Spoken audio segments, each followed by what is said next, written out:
12th class physics के अंदर chapter number 7 पढ़ रहे थे। कल की क्लास में आपने पढ़ा था धारामापी किसे कहते हैं, कितने प्रकार की होती है। दो प्रकार की थी, चल कुंडली धर्मापी और चल चुंबक धर्मापी। चल कुंडली धर्मापी भी दो प्रकार की होती है, पहला निलंबित कुंडली धर्मापी, दूसरा किंकित कुंडली धर्मापी। कल आपने पढ़ा था निलंबित कुंडली धर्मापी की संरचना, सिद्धांत और कार्यविधि। उसी से रिलेटेड कुछ टॉपिक और है, वो है धारामापी की सुग्रहता।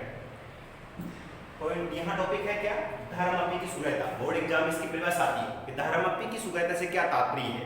धारामापी की सुग्रहता क्या होती है, वह धारामापी अधिक सुग्राहित होती है जिसकी कुंडली में अलग धारा प्रवाहित करने पर या कुंडली के सिरों पर अलग वोल्टा अलग विभवांतर स्थापित करने पर पर्याप्त विक्षेप उत्पन्न हो जाए।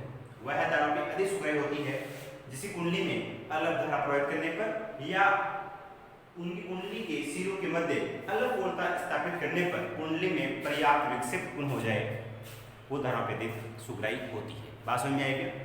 धारामापी की सुग्राह्यता किसे कहते हैं, वह धारामापी अधिक सुग्राही होती है जिसकी कुंडली में अलग धारा प्रवाहित करने पर बहुत ही कम धारा प्रवाहित की जाए या उस कुंडली के सिरों के मध्य अलग वोल्टा स्थापित की जाए तो भी पर्याप्त विक्षेप उत्पन्न हो जाए। यानी कि धारा का मान कम हो या उसकी कुंडली के सिरों के मध्य विभवांतर का मान कम हो तो विक्षेप प्राप्त ही नहीं।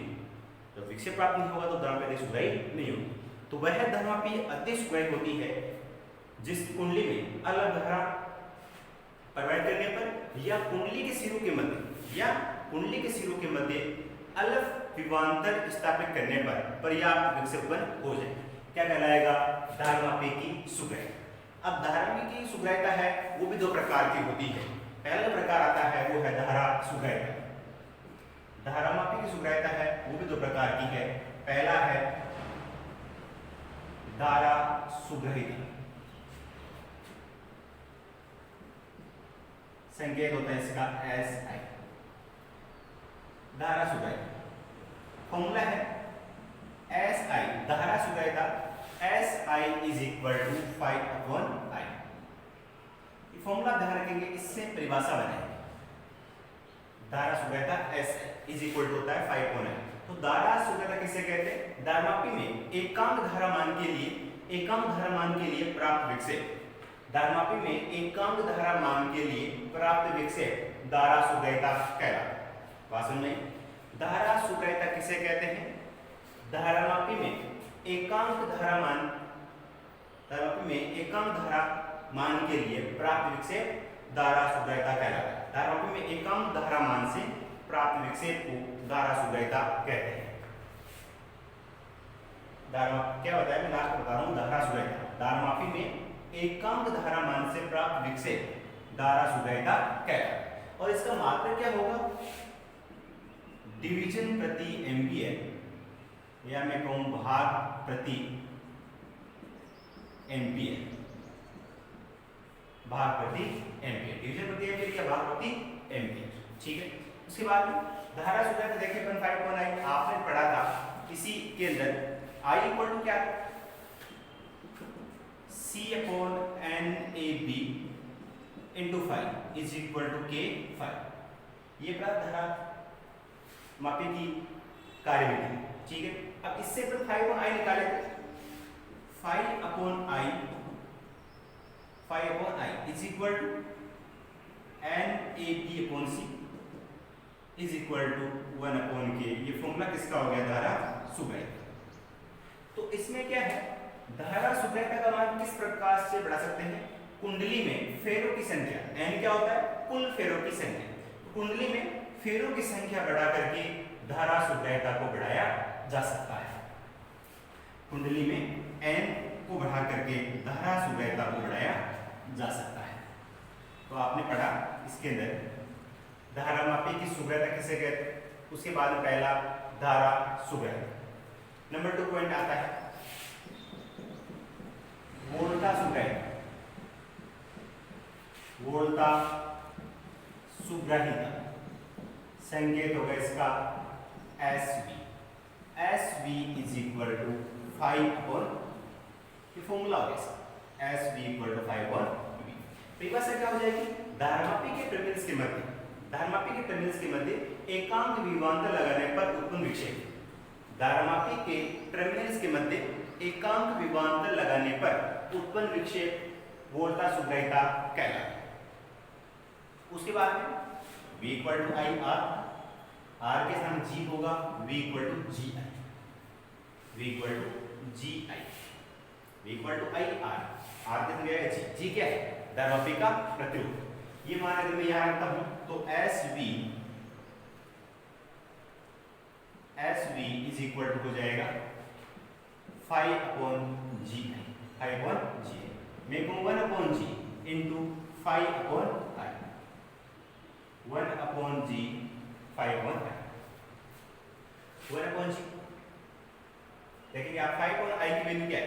NAB/C, 1/G NAB/C। ये भी इसका फॉर्मूला हो जाए NAB/C, SV का मान। या फिर अपन इसको ये भी ले सकते हैं 5/I SI होता है SI/G, ये फॉर्मूला भी हो सकता है। अब इसमें क्या है? धारमापी में कुंडली के फेरों की संख्या बढ़ा करके वोल्टा सुग्राह्यता को नहीं बढ़ा सकते। फेरों की संख्या बढ़ाएंगे तो उस तार की लंबाई बढ़ जाएगी, जिससे कारण प्रतिरोध मान भी बढ़ जाएगा। फेरों की संख्या बढ़ाएंगे तो तार की लंबाई बढ़ जाएगी, लंबाई बढ़ने पर प्रतिरोध मान भी बढ़ जाएगा। इसलिए हम कह सकते हैं कि कुंडली में फेरों की संख्या बढ़ा करके धारा सुग्राह्यता को बढ़ाया जा सकता है, लेकिन कुंडली में फेरों की संख्या बढ़ा करके वोल्टा सुग्राह्यता को नहीं बढ़ाया जा सकता। क्योंकि वोल्टा सुग्राह्यता में अगर कुंडली में फेरों से बढ़ाएंगे तो उस तार की लंबाई बढ़ेगी, जिससे कारण प्रतिरोध मान बढ़ जाएगा और प्रतिरोध मान बढ़ने का वोल्टा सुग्राह्यता मान नहीं बढ़ेगा। उसके बाद में एक पॉइंट और आता है धारामापी की दक्षता, धारामापी का दक्षतांक। धारामापी का दक्षतांक फॉर्मूला होता है x equal to I/5, x equal to I/5। I धारा हो गया, 5 विक्षेप हो गया और दक्षतांक क्या हो गया x। तो धारामापी का दक्षतांक किसे कहेंगे? धारामापी में एकांक विक्षेप के लिए, यहाँ 5 क्या है? विक्षेप है। धारामापी में एकांक विक्षेप के लिए प्रवाहित धारा, धारामापी में एकांक विक्षेप के लिए आवश्यक धारा के मान को धारामापी का दक्षतांक है। धारामापी में एकांक विक्षेप के लिए, धारामापी में एकांक विक्षेप के लिए आवश्यक धारा के मान को धारामापी का दक्षतांक है। धारामापी में एकांक विक्षेप के लिए आवश्यक धारा के मान को धारामापी का दक्षतांक कहते हैं। ये धारा सुग्राह्यता के व्युत्क्रम के बराबर होता है। धारा जो सुग्राह्यता है उसके व्युत्क्रम के बराबर होता है, क्योंकि x इक्वल टू I/5 होता है और 5/I क्या होता है? SI। तो ये जो धारामापी का दक्षतांक है वो क्या होता है? 1/SI, 1/SI। इसका मतलब x इक्वल टू क्या हो सकता है? SI का फॉर्मूला क्या था? ये NAB/C, इसका उल्टा करेंगे तो C/NAB, C/NAB is equal to K। तो ये हो गया धारामापी का दक्षतांक। तो आपने टोटल यहाँ पर 4 देख परिभाषा, पहली धारामापी की सुग्राह्यता, दूसरी धारा सुग्राह्यता, तीसरा वोल्टा सुग्राह्यता, चौथा धारामापी का दक्षतांक। चारों परिभाषा इंपॉर्टेंट है और एग्जाम में एक नंबर के रूप में कोई भी एक परिभाषा हो सकता है, 2 परिभाषा भी हो सकता है। मैं रिपीट कर रहा हूँ, टॉपिक था अपना धारामापी की सुग्राह्यता। धारामापी की सुग्राह्यता किसे कहते हैं? वह धारामापी अधिक सुग्राह्य होती है जिसकी कुंडली में अलग धारा प्रवाहित करने पर या कुंडली के सिरों पर अलग विभवांतर आरोपित करने पर पर्याप्त विक्षेप प्राप्त हो जाए, वो धारामापी क्या होता है? देखिए सुग्राह्य होता है। उसके बाद में धारामापी की सुग्राह्यता है वो 2 प्रकार की होती है, धारा सुग्राह्यता और वोल्टा सुग्राह्यता। धारा सुग्राह्यता संकेत क्या होता है? SI, SI फॉर्मूला 5/I, 5 विक्षेप है, I क्या है? धारा। तो परिभाषा क्या हो जाएगी धारा सुग्राह्यता की? धारामापी में एकांक धारा मान के लिए, धारामापी में एकांक धारा मान के लिए प्राप्त विक्षेप धारा सुग्राह्यता कहलाता। इसका मात्रक डिवीजन प्रति एम्पियर या भाग प्रति एम्पियर होगा। उसके बाद आपने पढ़ा था कल क्लास में जो निलंबित कुंडली धारामापी था उसी क्रिया में देखा था I इक्वल टू क्या होगा? C/NAB/5 is equal to K5। इस इक्वेशन से मान निकालो 5/I का। 5/I क्या है? धारा सुग्राह्यता। तो 5/I is equal to N A B upon C is equal to 1 upon G. इसमें क्या होता है, कुंडली के अंदर अगर फेरों की संख्या बढ़ा दी जाए तो धारामापी की धारा सुगयता बढ़ जाती है। कुंडली में फेरों की संख्या बढ़ा दी जाए तो धारामापी की धारा सुगयता बढ़ जाती है। उसके बाद सेकंड आता है वोल्टा सुगयता एस पी इक्वल टू होता है 5 अपॉन वी। धारामापी के टर्मिनल्स के मध्य एकांक विभवांतर पर प्राप्त विक्षेप वोल्टा सुगयता कहलाता है। V equal to I R से, आई आर के साथ क्या हुआ जी क्या है, धारामापी का प्रतिरोध, V equal to G I, यहाँ रखेंगे G I 1 upon G 5 upon I. 5 upon I क्या होता है, 5 अपॉन आई धारा सुगयता, तो एस आई अपॉन जी हो सकता है, और इसी का मान रखे तो N A B upon C. 5 upon आई का मान रखा N A B upon C. Last पे बस आती है धारामापी का दक्षतांक। धारामापी का दक्षतांक, धारामापी का दक्षतांक क्या होता है, धारामापी में एकांक विक्षेप के लिए, धारामापी में एकांक विक्षेप के लिए प्राप्त धारा धारामापी का दक्षतांक है। और ये क्या होता है, आपने देखा था 5 अपॉन आई धारा सुगयता, आई अपॉन 5 धारामापी का दक्षतांक। इसका मतलब धारामापी का दक्षतांक धारा सुगयता के व्युत्क्रम के बराबर। इससे x equal to C upon N A B is equal to क्या हो जाएगा k। तो ये चार परिभाषाएं हैं, आप ध्यान में रखेंगे। उसके बाद में आपने पहला पढ़ा निलंबित कुंडली धर्मापी, और ये 3-4 उसकी परिभाषा है। इसी का सेकंड पार्ट आता है किलकित कुंडली धारामापी। बात समझ आ रही है, आपका टॉपिक था धारामापी में पहला निलंबित कुंडली धारामापी, फिर उसका आपने संरचना देखी, सिद्धांत देखा, कार्य देखा, और उससे संबंधित 3-4 ये आपकी परिभाषा होगी। अब सेकंड जो पार्ट आता है धारामापी का वो है किलकित कुंडली धारामापी। तो सेकंड इसका पार्ट है वो किलकित कुंडली धारामापी। किलकित कुंडली धारामापी मैंने बताया था स्टार्टिंग में भी, जब आपने धर्म स्टार्ट पढ़ा था कि निलंबित कुंडली धारामापी हो चाहे किलकित कुंडली धारामापी हो, दोनों का सिद्धांत एक समान होता है, केवल उनकी बनावट अर्थात संरचना में ही अंतर होता है। सिद्धांत दोनों समान है, केवल बनावट में अंतर होगा। तो देखेंगे किस प्रकार से बनी होती है।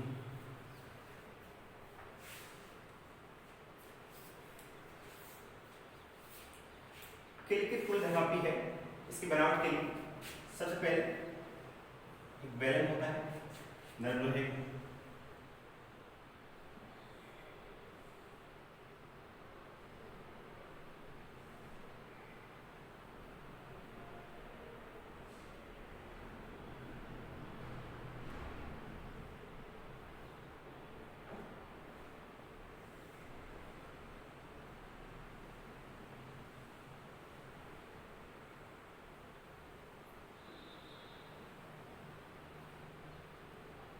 एक नरम लोहे का बेलन होता है, और इसकी चारों कुंडली है।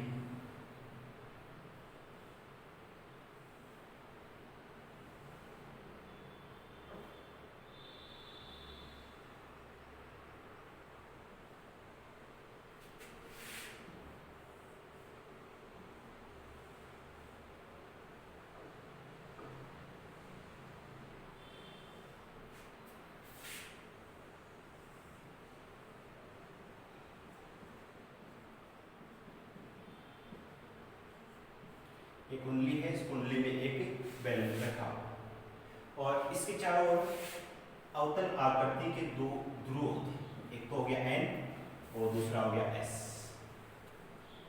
जिसके अंदर त्रिज्य चुंबकीय क्षेत्र काम में लिया जाता है ताकि कोण का मान 90 डिग्री हो जाए। त्रिज्य चुंबकीय क्षेत्र काम में लिया है, और इन कुंडली को दो तीक्ष्ण किलकों की सहायता से, एक ऊपर की और एक नीचे की, तो यहां पे होगा,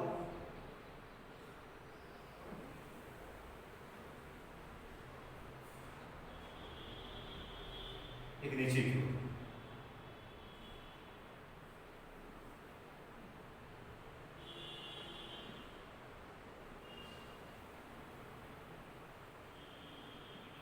किलकों की सहायता से किलकित करेंगे, एक ऊपर की और एक नीचे की। दोनों सिरों पर दो स्प्रिंग होती है, एक स्प्रिंग यहां पर है और इस स्प्रिंग से संबंध किससे होता है, संयोजक पेच T1 से। दूसरी स्प्रिंग यहां पर है,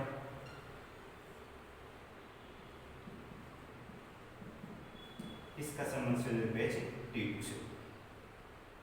ये आप लिखें। इसके अलावा एक यहां पर वृत्ताकार पैमाना होता है,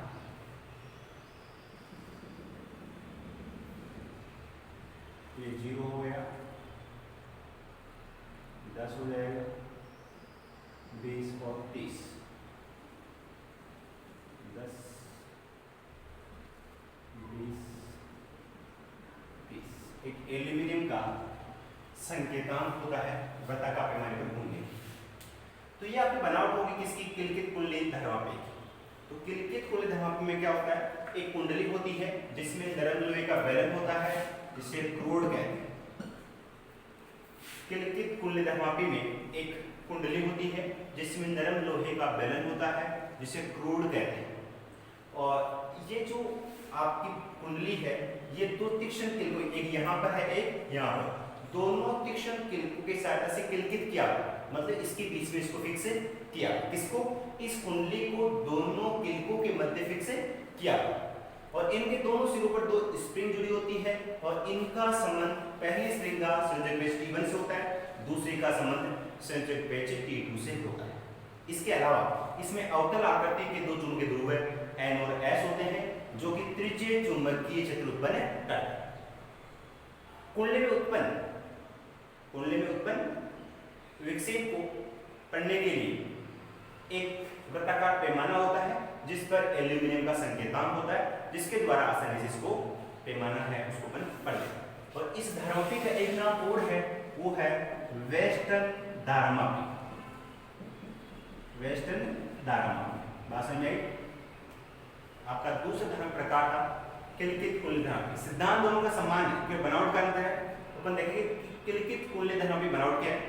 किलकित कुंडली धर्म बनाने के लिए एक कुंडली होती है जिसमें नरम लोहे का बेलन होता है जिसे क्रोड कहते हैं और ये कुंडली दो किलकों के मध्य किलकित की हुई और इनके मध्य पहले सिरे पर स्प्रिंग लगी हुई है जिसका संबंध संयोजक पेच T1 से होता है, दूसरे पर दूसरी स्प्रिंग लगी हुई है जिसका संबंध संयोजक पेच T2 से होता है और इस कुंडली को एक शक्तिशाली चुंबकीय क्षेत्र के मध्य रख देते हैं और इसमें एक वृत्ताकार पैमाना होता है जिस पर एल्यूमिनियम का संकेतांक लगा और इस किलकित कुंडली धारामापी को वेस्टर्न धारामापी भी कहते हैं। किलकित कुंडली धारामापी को वेस्टर्न धारामापी भी कहते हैं। तो ये आपका टॉपिक कंप्लीट हुआ किलकित कुंडली धारामापी।